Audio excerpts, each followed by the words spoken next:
সমস্ত জীবজগত আৰু সকলো প্ৰাণৰ সৃষ্টিকৰ্তা বিৰিচি মুড়ি মোক জানে সৰ্বচরে পরম প্রভুর নির্দেশ ক্রমে সৃষ্টি করি বিরুন্দিয়া ব্রহ্মাণ্ড সদায় কৰিছো অতি যতনে পরম প্রভু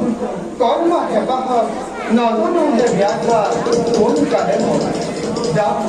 যাওঁ এতিয়া মই নিজ কৰ্তব্যত সমৰ্থ